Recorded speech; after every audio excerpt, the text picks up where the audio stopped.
Welcome to the Circle of Influence webinar series. This series highlights an incredible collection of conversations and thoughtful discussions between Saddlefit for Life's founder and certified master saddler Jochen Schleese and equine professionals that have dedicated their careers to optimizing the health, well-being, and performance of the horses in their care. Throughout this series, you're going to meet a variety of experts, each playing a vital role in the horse's circle of care. At the heart of it all is the horse, with every professional contributing to their physical and emotional welfare, overall health, and performance. A recurring theme in this series is Saddlefit, because a healthy, well-cared-for horse experiences changes in their back, which means regular Saddlefit evaluation and adjustments are essential.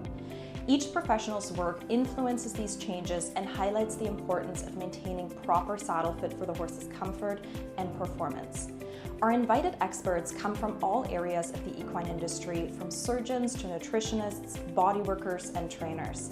They share practical insights, tips, and strategies you can implement to support your horse's health and well-being at home.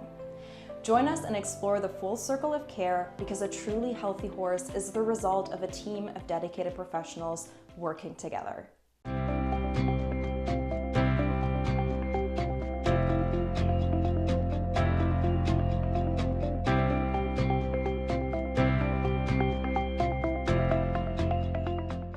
Welcome to the next episode of the Circle of Influence webinar series. I'm here today with Jochen Schleese, certified master saddler and founder of Saddlefit for Life. And joining us as our special guest is Katie Wood, registered physiotherapist and equine rehab therapist. Your journey with horses, Katie, began on your family's breeding farm where you grew up riding and competing. And that foundation and that passion for horses and equine performance led you to the University of Guelph, where you completed the Bachelor of Science in Animal Biology and a Master's in Animal Biosciences with a focus on equine science. Originally, I believe, with the goal of becoming a veterinarian, but your journey or your path was kind of changed due to a serious car accident, and you decided to pursue physiotherapy instead, and are now blending your expertise in human physiotherapy and your horse background and horse passion into your career. So tell us a little bit about your journey and what it's inspired you to start your business, the Equestrian Physio. Well, thank you so much for that intro and that background. Yeah, I did. So my parents bred Rocky Mountain horses growing up. It was like a lovely family operation where my grandparents were just like a mile up the road, very, like country Canadian-esque. And so they had all the stallions and the broodmares, and then we had all the breeding stock. And so I would help with, training and all that kind of stuff. And then as I got a little bit older, I got into horse trials and eventing, and I worked my way up the levels there, riding not so much the Rocky Mountains at that point, because they don't quite jump that high, but the thoroughbreds, warm bloods, kind of anything I could get my hands on. And yeah, I went to the University of Guelph, always with the intention of becoming a veterinarian. I went through the undergrad. I did actually my master's degree as well, my first master's degree in equine sciences, with that goal of trying to get into veterinary sciences. But it was kind of a twofold, the universe telling me some different things, because I was rejected from the Ontario Veterinary College 3 times, so 3 years in a row. And, between sort of my third and my fourth application, that's when I was in a pretty serious car accident. And it was kind of the journey of coming back from that, figuring out a little bit what I wanted to do with my career, and, going through my own rehab in a lot of different areas, like working with a physiotherapist, massage therapists, athletic trainers, a neuropsychologist, a vision therapist, like all of these kinds of things, that I really started to see, one, that this could be like a viable career path if I wanted it to be. And two, I started to see kind of like the value of these things, and the fact that as equestrians, we are stoic to a fault almost, and we often will put off, caring for ourselves and treating ourselves, because we want to invest in the horse and we want to give the horse everything, but we end up kind of putting ourselves into a back seat. And when I applied and got into physio school, that's when I really started to see how other sports and other athletes, like in different kinds of disciplines and sports, don't think that way. They think probably because they don't have a living partner that they're taking care of and, picking out their feet and mucking their stalls and everything. But it's very it's a different mindset where they see themselves as the athlete first. They see themselves as the primary. And so they invest in their own fitness, their own training, their own nutrition, their sleep, all of these things to really enhance their performance. And I think as equestrians, that's something that's a big hole that I saw, where it's not part of our industry for equestrians to kind of learn these aspects of like treating and training themselves like athletes. And so as I was going through physio school and after I graduated, I was like, you know what? I think I'm in a good place to help fill that need. And that's why I started the Equestrian Physio. Wow, that's amazing. Thank you so much for sharing that. I think you're right. I think, as equestrians, we have a bit of a tendency to see the horse as the athlete first and kind of put ourselves on the back burner, quote unquote. I think that's something we actually see in saddle fitting quite a lot as well. Jochen, you've been teaching saddle fitting for almost 4 decades now, and you've helped hundreds of thousands of horses over the years find the right saddle and find the right piece of equipment. And something that you and Saddlefit for Life are particularly known for is that focus on saddle fit to the rider as well. Can you tell us a little bit about that and why saddle fit to rider is such an important aspect to saddle fitting? Yes, because if we go back to, well, it's over 120 years. There was a very great book written by Udo Berger. He's a German master rider, and he wrote the book, The Rider Forms the Horse. So if we think about, if you're stiff, the horse is stiff. The horse mirrors what I am. And I grew up riding, and I remember, why do we need to sweep so much? Why do we need to use this awkward broom? And why are we constantly so active as a rider? We want to be on the horse. So another gentleman who started to open my eyes was Fritz Stahlecker. Fritz Stahlecker wrote a book called Hand, Sattel, Hand. Means hand, saddle, hand. That means you should be working on the horse from the ground twice as much as if you're sitting on the horse. And in today's life, we don't do that. And we have machines what sweep the floor. We have cars what brings us from A to B. I remember I was driving my bicycle to the barn to go to ride. And we sit in the office all day, and then we come from the office to the car to the horse and say, okay, now I'm fit, now let's go ride. And most of the time, the horse is all pre-made, and I just have to put my foot in the stirrup and off I go. So the third clincher was when I think I gave a lecture 87, and there was a professor and the national director from the German National Riding School. They did a clinic here as well, and his name was Eckhard Meiners. Eckhard Meiners is a professor at the University of Lüneburg. And he started to train the German professional trainers, gymnastics and exercises, because he taught how the human body works in certain sports.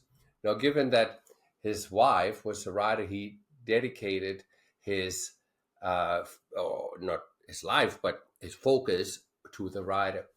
And when I started to teach at the German National Training Center, he always taught the class before me, and I made sure I was extra early because I was fascinating. Unfortunately, I haven't found a lot of English books, but this little book here from Eckhard Meiners, it says Aufwärmung für den Reiter. And those are Olympic riders, people in my age group who didn't grow up with this. So while we were more active, but we're not active anymore, right? We got leisure. We got not, I don't want to say lazy, but it's incredible how rigid today's rider is. And then, of course, the biggest eye-opener was for me when the Canadian Olympic rider came to me and says, you need to talk to my gynecologist, and something is not right because he says women shouldn't ride. I says, pardon? And then, of course, he came and saw me, and he made clear how different the male and female pelvis. As a matter of fact, also the spine of the female is. Here's another book by Professor Hans Tischler. He wrote, unfortunately, I have a lot of German books, Die Wirbelsäule für die Frau, the spine for the lady and how that impacts, especially as a rider. Now, you can imagine, for me, it was a massive eye-opener when I saw, wow, there's 9 components on the saddle in the seat foam, the tree, stirrup bars, twist, panels, all of that, 9 different components, which couldn't be more black and white for the male versus the female. That, of course, threw a huge bogey in saddle making, because all of a sudden I have to ask, are you a male or female? So that, of course, changed a lot, not just in pattern making, but also in fitting the saddle to the horse.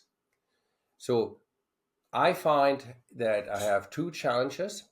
That I have riders who sit in the anatomically incorrect saddle. And the second challenge is that most riders don't see riding as a sport. And riders, yes, even if it's a pleasure rider, you're sitting on a huge animal.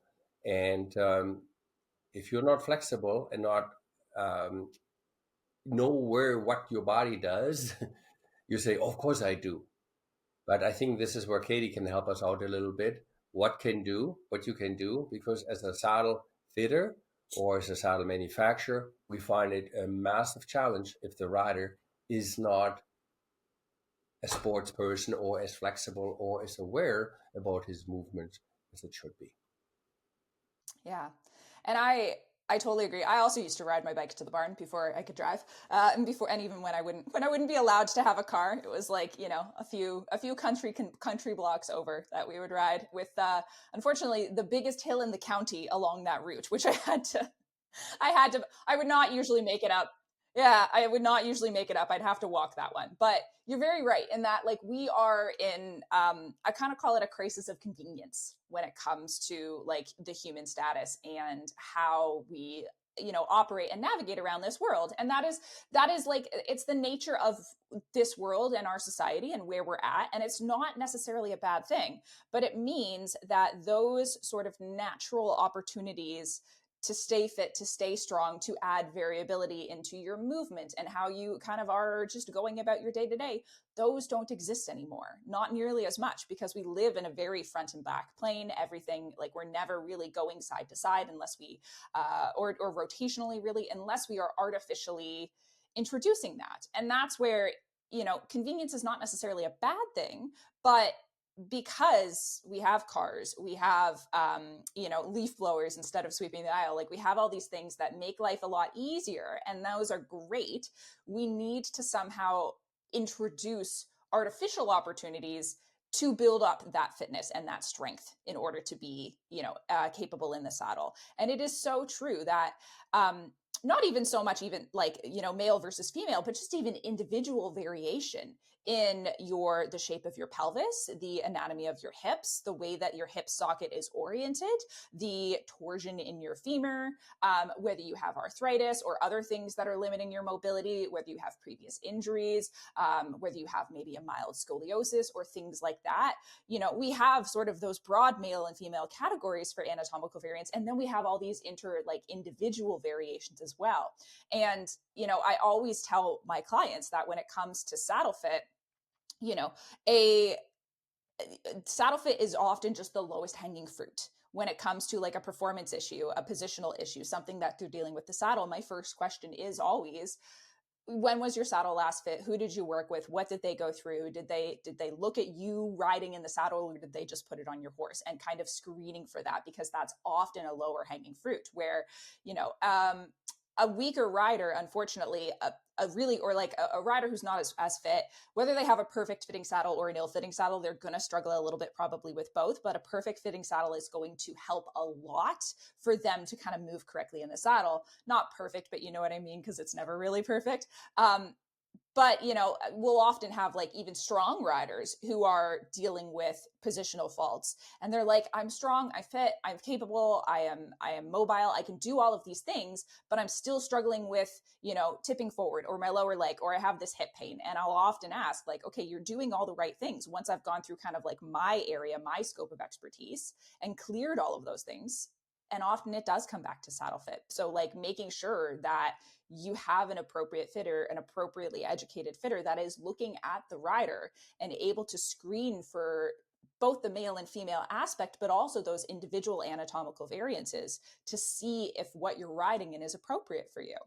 And, you know, coming back to your thoughts on like body awareness and flexibility, like I tend to break it down into kind of 6 main categories for riders, where we have to kind of check off these boxes. And if any of these are lacking, that's when we will usually see that popping up some way in your performance or your position in the saddle. So the first that I'll always go off of is just strength. Like, are you strong enough to hold your body in the position that you need to and to absorb those forces as they're coming up from the horse? Then are you flexible enough or mobile enough to put your body into the positions, right? If you're lacking hip rotation or abduction, so like the ability to bring your legs out and around the horse and wrap them.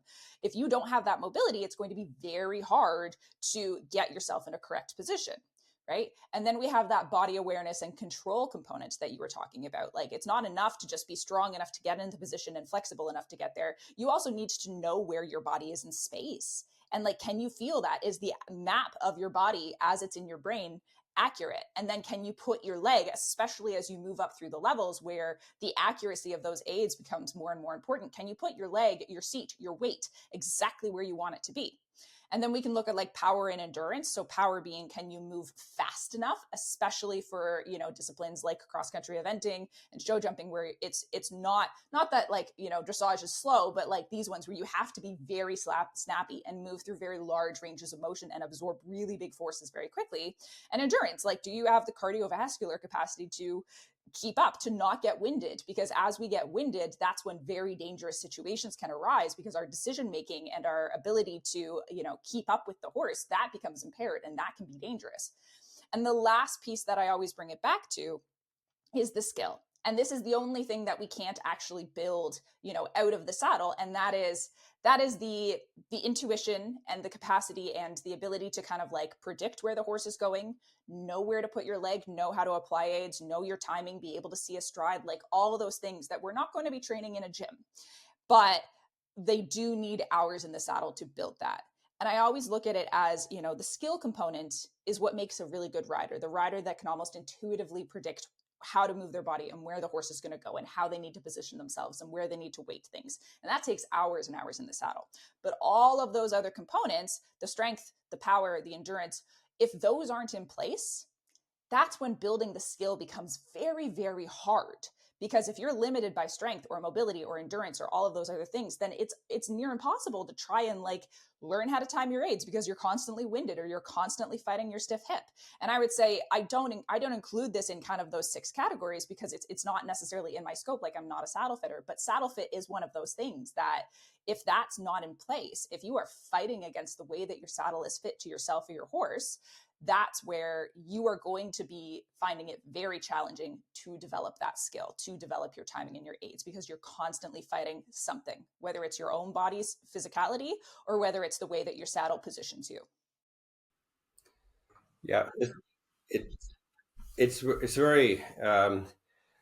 When I listen to you, Katie, I'm coming to think of comparison, and I thought, you know, what makes riders to continue to ride when they have, if it's a saddle fitting issue or a body uh, pain or restriction issue. Then I thought, oh, I remember my little brother wanted to play with us, the older kids, always soccer, you know, and he was younger back then. And we said, oh, now you're too slow, you're too young. And one day we let him play, and he was actually very good, but he didn't have the right shoes. So we had the same shoe size. So he had my shoes, but I have a narrow foot, he has a wide foot. So he was so excited to play, And he played the whole summer with it, to the part that he actually injured his big toe nail bed. Why? Because his feet were so squished in his shoe. My point to the story here is that sometimes the athlete, the person, is so excited to do it and overrides the pain, because adrenaline to do it is amazing. And I find this over and over and over again. And we as humans, but even more so the horse, has the ability You can't train pain. You can ride. Let's talk about the horse. I can ride him and call it, oh, I warm him up, and then he's fine for 20 minutes. That's how long it takes to block the nerve, and then the pain is gone. No, it's just numb. And when that is numb, we know what happens with the nerves, with the muscle for the horse. For the rider, if this doesn't work, well, then I'll overcompensate with this body part. And all of a sudden I say crooked on the horse and the snowball starts rolling down the hill. And we got this massive avalanche of problems all of a sudden. And I may adjust the saddle, but the problem, and I don't want to just finger point to the riders here, the problem is the rider. We haven't fixed the rider yet because the stiffness, I can make the saddle 100 times straight. If you are stiff, restricted in your left hip, you're going to push that saddle over to the right. You know, and that I find a huge challenge. We here at Saddlefit for Life Academy teach all kinds of body workers, saddle makers, saddle fitters, everyday riders who want to learn to know the mystery of saddle fitting. Well, it's not so much a mystery anymore since we have so much advance in the science, the veterinarians, the medical industry. Everybody got so much ahead. We have tools what tells us exactly where and how you sit and how big or small your muscle works. So it's all there. So we can actually look and see it with data. Yes, you mentioned skills is something we can learn outside the saddle. We used to say, when I used to go through my riding career, Reiten lernst du nur durch Reiten, which means riding, you only learn how to ride. It means to ride a lot of horses, ride. But just like I am, in my sport, what I do now, I'm a competitive ballroom dancer. If I want to have any chance to be successful and elevate, I have to hit the gym. I have to use muscles. I have to do stuff I don't do on the dance floor, not even in technique class, right? And it's painful as it is. It's definitely showing up now and helping me to train the muscles I don't use in order to support my body. And I think this is exactly where you come in to help. Correct me if I'm wrong, Katie, but I think this is where our help or our cry for help from a saddle fitting academy, everybody who wants to learn it, how do we address to the rider forms the horse? And I think it's a really good point that unfortunately, riding on its own does not make you fit enough to ride. Yeah. The level of fitness and strength and mobility that's required to execute and, you know, be able to like be an effective rider is very high. And unfortunately, the demands of riding for your average schooling session is not actually that high. Like it is, but it's not, because if someone is, you know, used to schooling 45 minutes, an hour, you know, sometimes even 2, 3, 6 horses a day, then yes, you are fit, but you could probably go out and do that again and again. And your body, like, it's not actually challenging you that much because that's well within your comfort zone. And that's where, you know, 2 things on that is number one, yeah, riding is not enough to make you fit enough to ride just because it isn't challenging enough. And in order to build strength, to build fitness, to build cardiovascular capacity, the key thing about being biological is that we need to push right up to the limits of our comfort zone in order to force that adaptation to happen, right? The other thing is that your horse is not your gym. And unfortunately, that is, I think, something that riders, they don't, like, then I have lots of parents, for example, that work with me, and they'll be like, you know, they'll either ask, like, should I start my kid in riding? Like, it seems like a really good way to get them active and fit and strong. And then the other side of it, you know, parents whose kids are already riding, and they're like, yeah, I love this. But look at how, you know, she's getting strong. She's working her balance, or he's working his fitness, and that's great.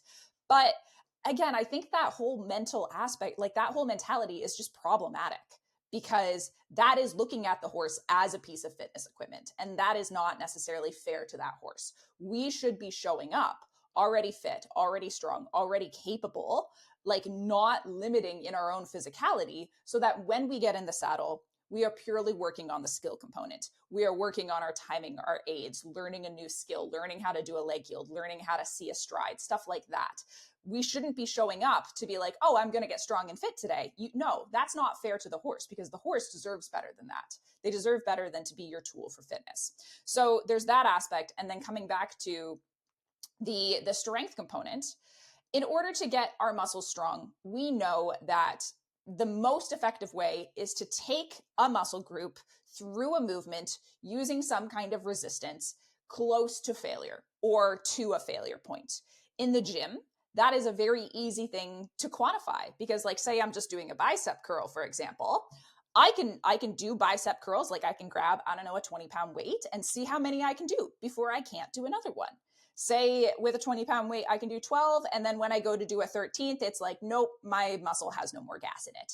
So I know that in order to strengthen my biceps with 20 pounds, I should probably be aiming to do sets that are in the range of like 8 to 10 if I know 12 is the failure point. Like I am creeping. I don't need to fail outright all the time, but I need to creep right up to that point where I'm almost failing. And that is just something that we don't do in the saddle. In fact, it would be probably rather dangerous to try and get to that level of, of fatigue in the saddle. We don't want that. We don't want to get to that level of like technical or muscular fatigue, because yeah, that's a safety concern. And that's also not fair to the horse. So we need to do that in the gym. We need to take our muscles close to that point of failure in order to get them, to force them to adapt, to force them to get stronger, to force them to get bigger. The same with our cardiovascular capacity, right? We need to get to a point where we are pushing right the limit of what our body wants to handle in order to drive more cardiovascular adaptations. And for most of us who have been riding, especially those of us who have been riding for decades, right, we can get on and do a 40-minute schooling session. And yeah, like your heart rate's elevated, you get a little bit of breathless, but it's not pushing you to that level of deriving cardiovascular adaptations. And as you said, with mobility too, it's very similar. Like if you have a rider who has a restricted hip on one side, say they don't extend their hip, like they don't open that hip very well, as the horse goes to bring that hind leg up and they're kind of like swinging that hind leg under them, the rider has to extend that hip in order to allow that movement, like allow that horse to roll that leg forward, and they need to open that joint. If the rider can't do that, guess what the horse is going to do? Because the rider goes to open that hip and then it gets stuck. So the horse is like, well, I'm just going to shorten my stride on that hind leg.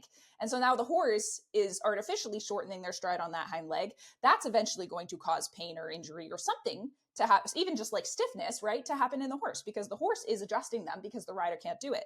And that is something that is not going to be fixed in the saddle, because the horse is compensating for you. The horse is like, they are picking up the slack. They are changing the way that they move to accommodate your restrictions.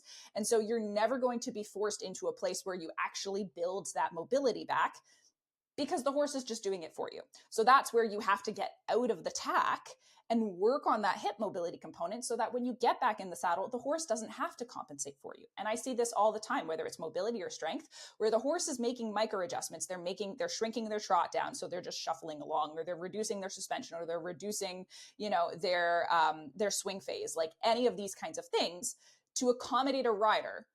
So the rider is never actually forced to that point, to that edge of their comfort zone where they can make these physical gains. And that's why, again, riding is just not a great place to build yourself like that, because the horse is always going to fix it for you.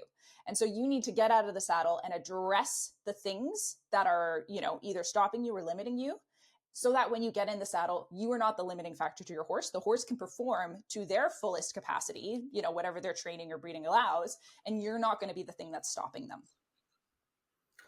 So, Katie, with a person with your background, do you still get to ride? A little bit, yeah. Mostly just back to the Rocky Mountains, actually, in a full circle moment, but Perfect. And when you work with your students or patients, do you work with them on the horse, or do you work with them in the gym, or both? Tell us a little bit about that. It's a little bit of both. I always say that, like, my job as a physio or as a coach, depending on what capacity I'm working with you, is not to help you work on that skill component. Like, I'm not teaching you how to do a leg yield. I'm not teaching you how to see a stride. I'm not teaching you how to time your aids. That's not my job. My job is to look at the picture of what is going on in the tack, whether you are hiking a hip or collapsing a shoulder, whether you are dropping your shoulders, forward, whether you are creeping up with one leg, like whatever is happening, and then take you out of the tack to see, okay, what are the contributing factors to that? Is there a weakness somewhere? Is there a mobility restriction somewhere? Is there a body awareness component where you just don't know where your body is in space? Your brain does not have an accurate map. Like, I break it down by testing these individual things through, just basic like physio tests, mobility screens, functional screens, looking at range of motion, testing strength in an objective way to see what is going on. And then I think what sets me apart a little bit from the average physiotherapist, because any physiotherapist can screen those things for you. What I do then is say, okay, you have XYZ impairments, and this is what we're seeing in the tack, and this is how A connects to B, right? Like, you have, a weak hip abduction on your left side, and you are hiking your left hip in the saddle. And so if you have those weak hip abductors, the outside muscles, so the muscles that sit on the outside of your pelvis, if they are weak, what's going to happen is their job is to keep your pelvis level. And if one side isn't strong enough, you end up hiking that side of your pelvis, and then your whole spine curves and you end up dropping that shoulder. And so my job is to look at that from an objective viewpoint and say, okay, this is what we're seeing in the saddle. This is what we found in your off horse testing. This is what's going on, and start to identify and piece out how much of it is strength, mobility, power, all of these other things.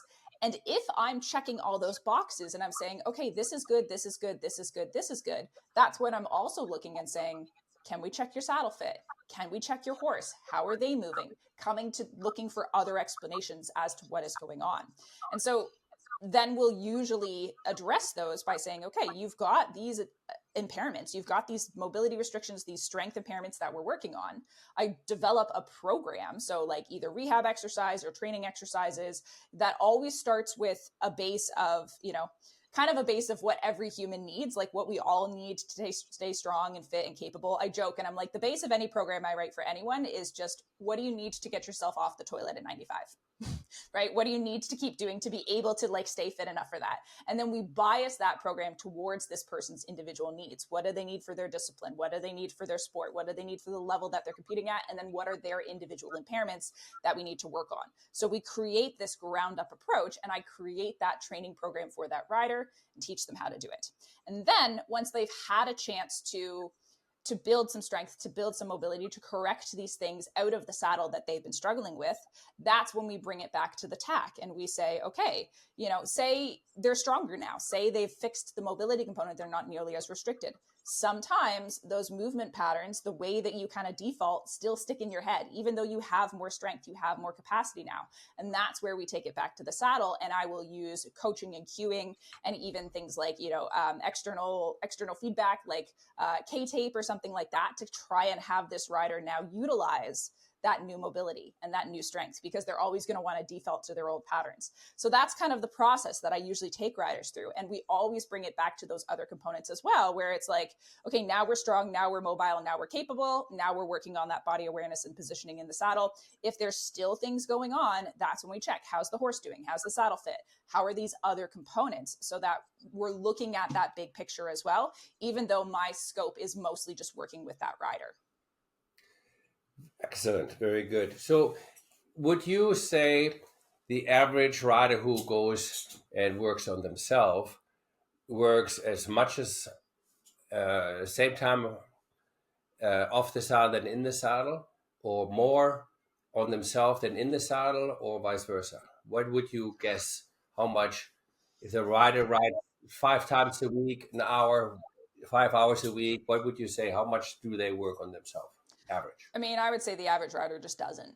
But I would say I would be hopeful that the average rider is at least putting in a couple days a week into themselves. So that's the misconception too, is that it doesn't take a hell of a lot out of the saddle to significantly improve your capacity in the saddle. You don't need to go. Yeah, it's the same with like dance is actually a beautiful analogy as well, because it's very similar, where you don't need to go crazy in the gym in order to improve your capacity in your own sport. Because that's the thing, it's always meant as a supplement, right? We don't want our time in the gym, we don't want our own training to detract from our capacity to ride. And we always need to keep overall fatigue accumulation in the picture as well. Because anything that you're doing in your life, whether you're riding, whether you're lifting, whether you're, dancing, all of these things are going to accumulate fatigue in your body. And so we need to keep what we're asking of our bodies and how our bodies are able to recover always in balance. So you ask something of your body, but you allow it to recover. You ask something, but you allow it to recover.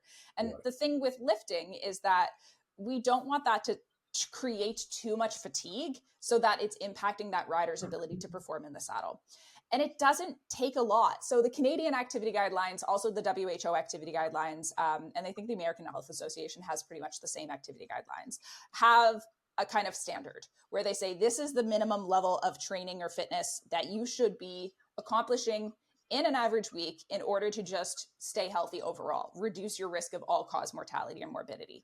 And that just looks like 150 minutes of cardiovascular activity in like the moderate to vigorous capacity, so like getting breathless, and 2 resistance training sessions per week that are targeting all your major muscle groups and taking them to that close to that failure point. And so it doesn't have to be a lot. Like most riders can check off the cardiovascular piece of it from riding, right? Because that is getting your heart rate elevated. That is getting you a little bit breathless. So that 150 minutes, whether that's like 5 half-hour schooling sessions or however you divide that up, we can usually check that off from riding. But it's that strength component. It is that taking all of your major muscle groups close to failure that a lot of riders need. And especially for someone who hasn't been training in the gym, has what we call a low training age. So they haven't been lifting for a very long time, if at all. The room that they have to see gains is massive. And it doesn't take a lot of stimulus to see a lot of improvement. And that's where a couple half-hour training sessions per week can see massive improvements in these riders, because they're just starting to focus on some of these aspects that they're weak, that they're impaired with, and they're just starting to address them. And so that's going to show up in leaps and bounds in the saddle. As a rider gets more and more experienced in the gym, potentially we need to add a little bit more just to keep them seeing growth, keep them seeing gains.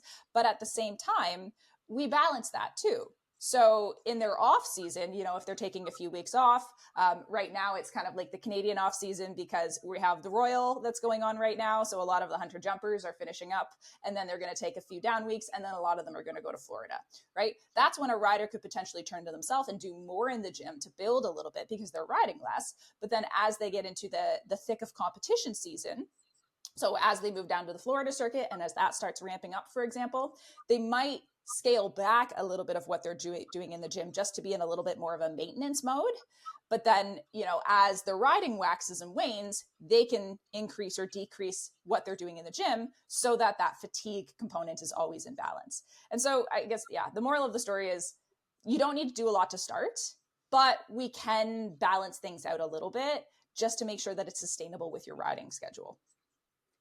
I think what is also very often misunderstood is say, okay, I'm signing up for a course and then I do it for 4 or 5 months and then I'm done. I think the key message is here that you constantly need to do it. It's because you constantly ride and you're using muscle as a rider. You don't, you use them, you sit on the horse, you sit on an animal, what we're not meant to do. Many people think it's natural to sit on the horse. It's not. We need to think about, we normally walk on our feet and absorb the impact with our foot, joints, knees, right? And now we're sitting on the seat bones.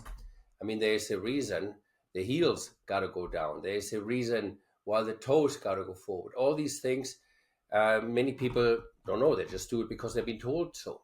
So when we're trying to absorb the horse's movement, I think the best way I've ever heard it was from the school, which is over 400 years old. It's called the Spanish Riding School in Vienna. And they talk about the pliable seat. And we know as riders, our most important aid is the seat. Well, this is pretty big, broad. What does that really mean, right? So if I think about from a saddle making point of view or from a saddle fitter point of view, if my rider has a really rigid seat, then, as I mentioned earlier, I can see how the panels will work. For example, if you have extremely bow-legged legs, you can see, if you're a shoemaker, look how the heels are working on the outside. So the way the rider sits into the saddle, it affects the horses and the saddle fit tremendously. But I bet you, especially the way you explained it, that you come across sometimes where you say, okay, we saw you in the tag, we worked with you, we look at your saddle fit now, and you go, oh my God, no wonder the rider cannot do what I'm asking them to do, because the saddle doesn't fit them at all. And I'm not just talking about the person's too big for the saddle or too small for the saddle. It is these 9 components, what I was talking about. See, many people don't know, when you sit on a horse bareback, people say, oh, this is nice and comfortable. But then you sit on the horse the way you never was meant to sit on the horse, or masters taught you to sit on the horse, right? So if I would ride on my butt cheeks with a round lower back and then need to absorb that, I either absorb it in my neck or my lumbar, and that is super painful. I mean, there's enough articles and books written about that. So I was always wondering, why can we not sit bareback straight down like we can in the saddle? And why have people who ridden for hundreds of years bareback switched to saddles? What makes the saddle so special that they go into saddles? And we have another theme that is going on massively, is the treeless saddle, which I call the overpriced bareback pad. So why and what is the saddle to do? And how can they help the rider and can restrict the rider so that people who are following your advice, Katie, don't feel like whatever I do, it doesn't help me because I'm going to compensate for what the saddle puts me into it.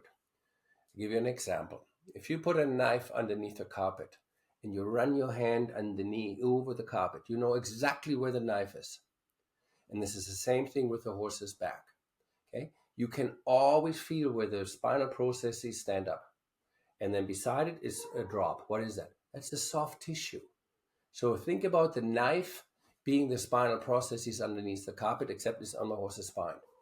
That will come into your crotch. As a matter of fact, saddle makers make saddles, so make it to come into your crotch. So you're going to say, what? Think about it. Saddles are made for men, by men, for thousands of years. Only since the late 70s, the majority of the riders are female. But the majority of the saddle to this day are still made by men. Very few female. So when we look at the horse, and if you think about it, when you sit down, and 2 things got to come to your mind. Your hip is always smaller than the horse's rib cage. So you're trying to put your longest bone, your femur, straight down something what is attached to the hip, what hopefully doesn't pop out. So you can rotate your toes out in order to get your lower leg on. Okay, so a good example, if you sit on a barrel, okay, there's no way you can get your knees and toes, your toes forward, okay? And you say, why would I need my toes forward? Well, if you do a rising trot with your toes out, your knee will go. So when I look at the book from Dr. James Warson, I always like to refer to experts. That's why I'm talking to you today, Katie. And I like to speak to people who have been through science and have studied the human body. And he says to me, if you do squats and your knee doesn't bend over your toes, you're going to do in your knee. So in his book, The Rider's Pain, he refers to chronic issues, bladder and kidney infection, lumbar, hips and knees. I says, you got to be kidding me. What was the first? And then I was thinking about it. My saddle maker, a man, told me, a guy, make sure you put the horse's spine in the saddle. And then I started asking, what do you mean? Well, think about it. when a guy sits on the horse's bareback, never mind where his toes or knees are, okay? The cool part is the bone, not just the withers, also along the back, right? The spinal process is always higher, like the knife over the carpet. So under the carpet. So the bone will come up when the seat bones go in the soft muscle tissue. And that rooftop feel allows the guy, without thinking, his parts is either left or right. Because a guy cannot ride hurting himself in the front. So the first thing I learned, he says, put the spine in the saddle. Here we go. Okay, so this is the spine in the saddle, right there. That's the highest point. So if I put nicely soft seat foam here, you sit in it, seat foam goes down, the spine comes up, also known as a rooftop. There's not a single female, I don't care if you're 8 years old or 68 years old, skinny, heavy, doesn't matter. Doesn't matter what Caucasian you are. Your parts are inside. You have not the option of moving them left or right. So when you sit with your seat bone, the spine will come up. And if you have a saddle that is designed to put that rooftop into your crotch, you subconsciously will say, enough with the shaking, with the rubbing. Doesn't matter what padded underwear you have, you would always, if you put 4 or 5 socks on it and you walk over the carpet, you always know where the knife is underneath the carpet. Okay? So if I have a saddle, what does not fit my pelvis, and if you just think one out of those 9, your subconsciously will always protect it. And that's just physics. And if I now trying to follow what the masters say for thousands of years, you gotta have a pelvis what is pliable. What does that mean? You gotta be able to pivot back and forth in your pelvis. Okay? But if it's underneath here, you're sitting on the spinal processes, you will only pivot pelvis this way. In the gym, you can do it. And I think this is what is frustrating for all people, especially for people, for you, Katie, who has so much knowledge and brings so much to this program that you say, they do it perfectly here. They're coming back after a week and you start from day one. So that must be super frustrating for you when they do everything great in the gym, but when they come back, they're back to square one because they're sitting in the equipment, like my brother with too tight soccer shoes, right? And keeps re-injuring themselves again. So how do you deal with that? Yeah. I mean, you touched on a few good points there where, the cardinal rule of the body is use it or lose it, right? When you talked about like people who want to go and do a 6-week boot camp and then they think they're like, I'm good. I've checked that fitness box. We're good for a while. And that's not how the body works, unfortunately, where we can build strength, but we can also lose strength. If you have spent time working on your fitness and you get to a point where it's like, okay, yeah, I've done the 6-week or 12-week or whatever course, I'm done. As soon as you stop, you will backslide. And unfortunately, it is the cardinal rule of being biological.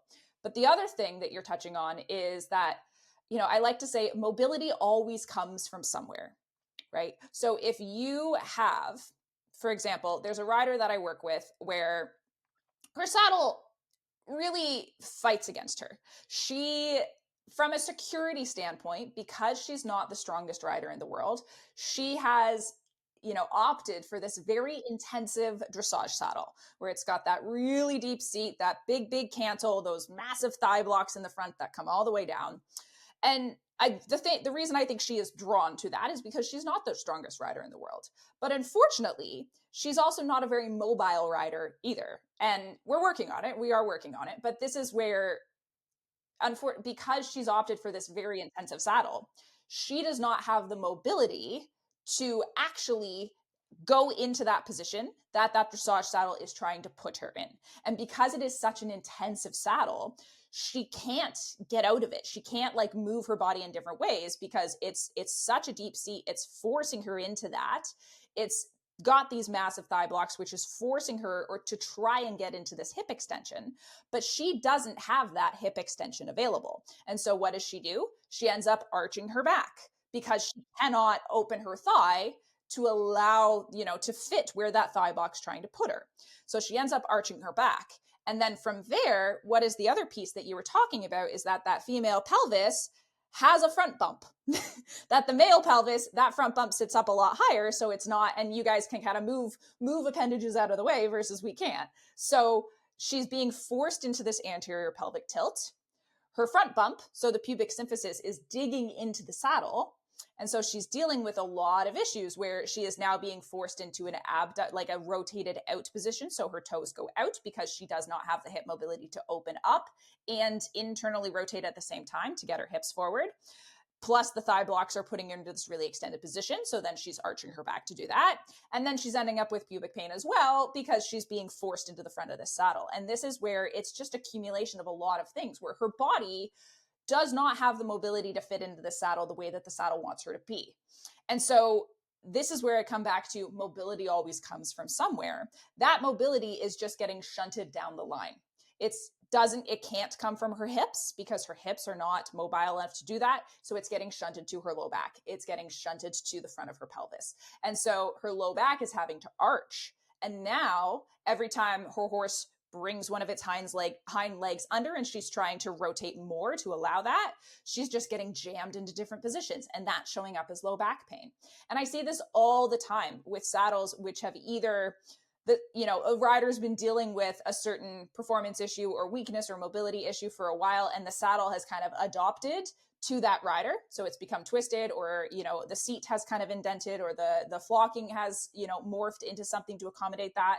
We work on the rider out of the saddle, we come back to the saddle, but that saddle is just putting them back in that same place. And that's where, I go through my scope of things, which is like, are we checking your awareness? Are we checking your control in the saddle? Can we fix that? But if that's still not getting us far enough, and usually I'm not waiting for one or the other, I'm doing these things simultaneously.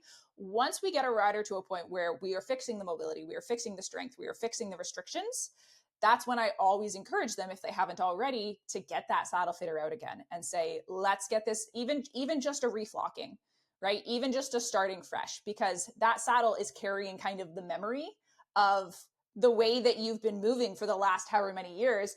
A really extreme example is I worked with a rider out in Alberta once who had a double hip replacement. She was riding in a Western saddle that had a suede seat.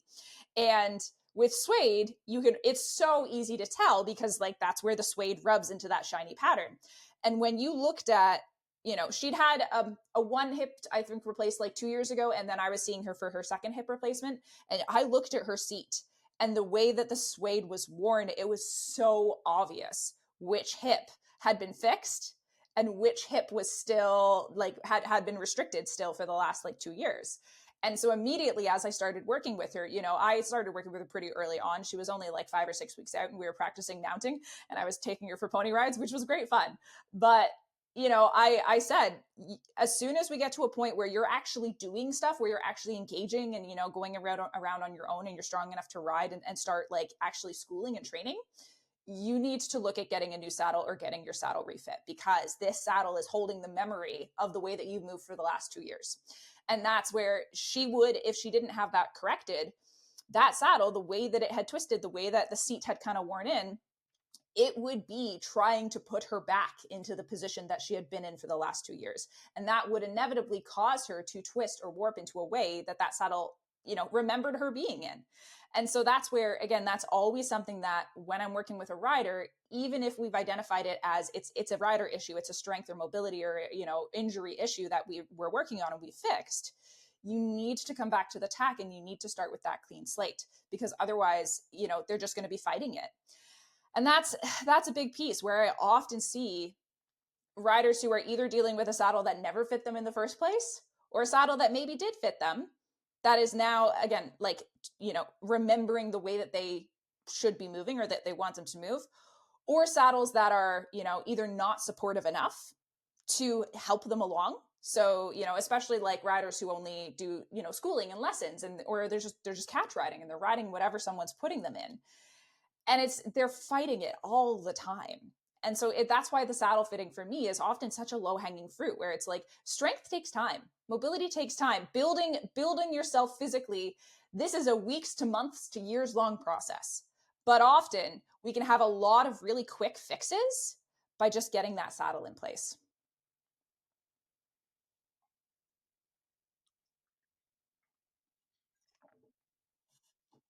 Yeah, I will say that too, is that a lot of riders, and this isn't necessarily like, I don't blame individual riders for this, because I think this is a bit of a fault of the industry. And I think it's a bit of a fault of like messaging, and the way that we were taught in the industry is that we always go for those quick solutions first. Something's wrong with your position, something's wrong with the way that your horse is moving, something's wrong with, whatever performance. You always go to saddle fitting first, which is never a bad thing. But then if you have a qualified saddle fitter come out and assess the saddle and theoretically correct it, and again, that's another difficult thing too, because the spectrum of what you get inside the saddle fitting industry, unfortunately, is not the most consistent. But even like if we're assuming that it's a very qualified saddle fitter, they did all the right corrections, they have that saddle fitting the horse and the rider beautifully, and the problem is still occurring, the riders will often go to the next quick fix. They'll be like, okay, can I get whatever, a red light therapy blanket? Can I get a massage therapist? Can I get a chiro for my horse? Can I get all these people? Which is, again, these are not bad things, but it's usually very low on the list that the rider will look back to themselves and go, oh, maybe I'm the problem. Unless there is like an overt injury or overt pain that they can pinpoint. They can be like, okay, well, my left hip is really restricted and I know I have arthritis in my left hip, that's been diagnosed. Then they might address it. But for riders who are just under this like low grade, something's going on, something's not quite right, my position always defaults back to this, or my horse always wants to run out to the left, whatever it is, it's usually very low on the list that they will go back to themselves and be like, maybe I should be working on myself. And that is unfortunately just, it's kind of what the industry is. Like I used to have, I was never a natural rider. I was gangly. I could never see a stride. My lower leg would go all over the place. I would tip forward. Like I was not a good rider. And to be fair, some of that is just because I grew really, really fast. So like I had no control over all of these limbs. But with that, my coach, and again, I don't fault her for this because again, it's not part of the industry. She never said, oh, you need to go do some squats. Oh, like we need to build up your muscles a little bit. Oh, we need to work on, you doing some lunges, working on your body control out of the saddle so that you can learn to control it in the saddle. No, I rode more. And eventually it clicked. Eventually I figured some of this stuff out, but it wasn't until I started training my own body, which was mostly in the context of my own rehab after that car accident, that I noticed what was happening in the saddle. And nowadays, even though I don't ride as often, I'm not competing, I'm not schooling every day, when I go and do a catch ride with someone or when I go into a one-off lesson, I don't feel limited by myself, right? I feel rusty, like my timing, my aids, and then there's always the, like when you're on a new horse, there's always that kind of like feeling it out familiarity piece. But I never feel like I'm not physically capable of what I'm doing. I never feel like my body is the limiting factor when I go and do these catch rides or these odd lessons. And I think that's a piece that until you've experienced it, it's very hard for riders to have that click, to have that be the default of, oh, I need to get myself fitter. I need to get myself more mobile. It's just not something that's kind of a common narrative in our industry, unfortunately, which I know we're working to change. Yeah. Well, I think I take it a step higher. I think it's not just the industry, it is the world now. We live in such a fast-paced world, and majority people rather take pills rather than drink enough water. Crisis of convenience. Boom. Yes, right. So I don't have time to do gymnastics. I don't have time to get a proper saddle. Whatever. It has zack. People hate changes. Babies like changes when the diapers are full, but in general, people don't like changes unless they have fear or pain.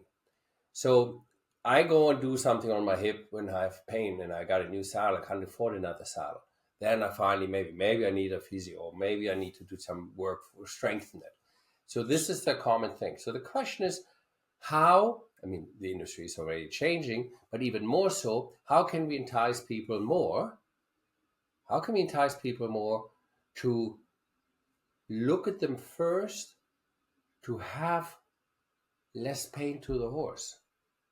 Because if I'm as a rider, as passionate as I am, and I would love my horse to have the best stall, the best saddle, the best food, and I want to, compete maybe too. But the majority of the riders are not so much compete driven. They are pleasure riders, and they want the best for the horse. The best way for your horse, if you start off with something you have the best ability to keep fit and stay fit. You make a good example, like use it or lose it. Anybody who had a cast or broken foot or knee knows when that cast comes off, your calf is gone, right? It's like you didn't use it. Like it's like skinny. You have to get that muscle back because you didn't use it. So I always say, for me, the number one thing is 75% of all riders in Western are women. 95% of all riders in English are women. 95%. So here you see clearly a difference. There is a hole. There is a different shape. And you can see different materials, different cantles. 2010, they had saddles with relatively low cantles, low knee rolls. They're predicted in 2026, the cantle goes up to the shoulder blade and the thigh roll up to the boobs. In 2022, they also predicted that the cantle goes above their waist and the thigh roll is higher than the rider's thigh.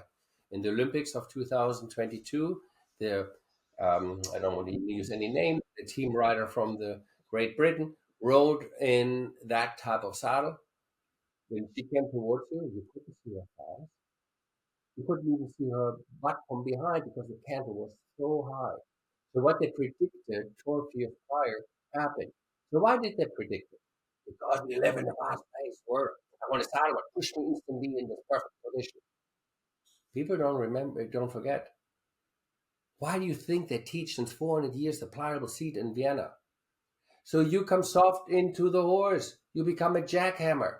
Never mind that you call it the pubic symphysis, what you call the bump of your pelvis. Never mind you hit that, So never mind you constantly get chafing or hip pain or knee pain. That translates to the horse. So we always like to say, I can fit your saddle, stuff it here, there a little bit. And if they have the anatomically correct saddle, I then say, please don't do anything to your work because I make more money, because your saddle will never fit if you are not going to flexible. Oh, what do you mean? And then people listen because that's now painful for me to constantly get the saddle fitter out. Right? Maybe I get two nice things. Number one, less saddle fitting if I got the right anatomically fitted saddle. And I feel better if my body's more mobile. Like if I like to use the example, or you use the bicep and the tricep, when one contracts, the other one elongates. So if you're only using one muscle, contracting, what happens to the opposite muscle, right? And this is, I think, where you come in and help people, not just to become more mobile, the strength factor, all these issues you were mentioning, and I can't even get to this place where I want to say, okay, my body's in space and where is my lower leg versus my elbow, is my hands correct, when I'm constantly trying to hold on for lack of words. Yeah, it's a fascinating thing. And I find that the industry is changing. Next year, the zodiac sign, the Chinese is horse. Horses are coming back more than people believe because of how much they give us back. Healing. They also predict that 2026 is the last Olympics where the equestrian sport is in there because of the cruelties out there. So there's a lot of people who speak against animal cruelty. We see a lot of people having horses who don't compete anymore. But it's a double-edged sword because a little girl who sees that Olympic riders sitting in the saddle where the cantle goes all the way up and the thigh roll goes all the way up, Mommy, I want that saddle. I want to be an Olympic rider. Now they come to you. And they're sitting in the saddle, what is like a cast, and they can't move anything. Never mind about the pelvis. And you're trying to get mobility in that child. And like we discussed earlier, the majority of the people ride spend more hours in the saddle than on themselves. It's something what changes slowly. I see more and more people who work with riders, but in my point of view, we need hundreds more Katie's out there, right? To help people to really see how much better their horses will feel if they're more. I hate the word fit, because what is fit? Fitting a saddle, fit the body. It starts from nutrition to flexibility is underrated, I think. And you talked about your limbs were going all over. I don't want to be like that as a rider, but I do want to have flexibility enough that I can relax and not squeeze with my knees so much because I'm maybe too rigid. I think your job is just as important as the farrier. You always say from the bottom up, but we live in the world with gravity. What about from the top down? Because that goes to the horse, so we can argue both sides, of course. But Julia, remember how we had a great webinar with the farrier, how important that is? Yeah, and I think absolutely. that brings us back to the circle of influence. And you went to Guelph, Julia, and I think you went to Brain Fog, a fantastic program, and yet you probably never heard about anatomically correct saddles or saddle fitting, how it applies to the horse, to the rider, and then to the horse, and vice versa, what Katie is just mentioned. Yeah, unfortunately, saddle fitting isn't part of regular equine or equestrian education. So we do find that to be a bit of a spot that people are very uncertain about. And there's a lot of, like lack of clarity around the saddle fitting world. So a lot of owners are finding themselves confused. A lot of professionals are finding themselves confused. And like you mentioned, Katie, the spectrum of what is considered a good qualified saddle fitter and maybe somebody who can't truly help you is unfortunately very, very large. So it's a very difficult industry to navigate for horse owners. But so glad that you were here today. And unfortunately, we are at the end of our conversation. But I think this was such a motivating, me kind of listening in, such a motivating conversation between the two of you on the importance of becoming a more effective rider through out of the saddle training, but then also making sure that we have a piece of equipment to actually allow us to be as effective as we can be, not just for our own sake, but like you said, Jochen, for our horse's sake as well. And Katie, so we're going to blend in, of course, how people can find you. So your social media, the Equestrian Physio, your website, all of those things. But if you could leave our viewers just with a piece of advice on what they can do to, if they're walking away from this conversation as motivated as I am, what's kind of the first place where people should start? Yeah, I mean, coming back a little bit to what you said, Jochen, with where does it start? And I think it starts with the grassroots, but it also starts with those of us who have been in the industry for a long time influencing the grassroots and influencing what normal looks like, right? Where, one of my favorite things to do is do workshops with pony clubs, for example, or like 4-H clubs, where it's just like, here's some basics. Here's where you can start. Here's what it can look like, just to get them even thinking about themselves as part of this equation. And I think the other thing too, Julia, is just like, it doesn't have to be as complicated as people think, especially in this age of social media. And, like I'm on social media, I understand that, it's hard to filter out information and it's hard to know what is useful information and what is not, but it doesn't need to be complicated. A couple days a week, a couple basic movement patterns, some upper body pushing and pulling, some lower body squatting and hinging, some lunging, 5 things, and then maybe some core if you want to throw it in there. Like, that's what you can start with. And if you do that a couple times a week, and if you take that to the point where you are challenging your body, where it is actually hard for you, that is going to push most riders like so far along what they think they're capable of. That is going to help even them out. That is going to help them work on these things that they can't address in the saddle. And I think that is the biggest thing, is just, go back to the basics a couple days a week. It doesn't need to be a huge investment. Show yourself doing that. Let's normalize this in the industry, and let's bring this to be just something that is accepted by every rider from the grassroots up. That's amazing. I love that. Thank you so much, Katie. Thank you, Jochen, for your time as well. And we'll see you all for the next episode of the Circle of Influence webinar series. Thank you so much for watching. If you haven't yet, make sure to subscribe to our YouTube channel and follow us on social media. You can find us under Saddlefit for Life. If this conversation really resonated with you and you'd like to become an advocate for horses, helping us facilitate change in the equine industry through evidence-based practices, we'd love to connect with you. You can book a no-obligation discovery call with us using the link under this video. On the call, we're going to talk about your background with horses, your goals, and how our program can help you achieve those. Whether you're looking to start a career as an equine professional or to enhance an existing equine business, whether you're a body worker, a trainer, a vet, or any other equine professional, our programs are designed to support you every step of the way. Click the link below to book your call. We're excited to speak with you and explore how you can make a real impact for horses. Regardless of whether you take me up on that offer, make sure to check out the next episode of this series. Happy riding.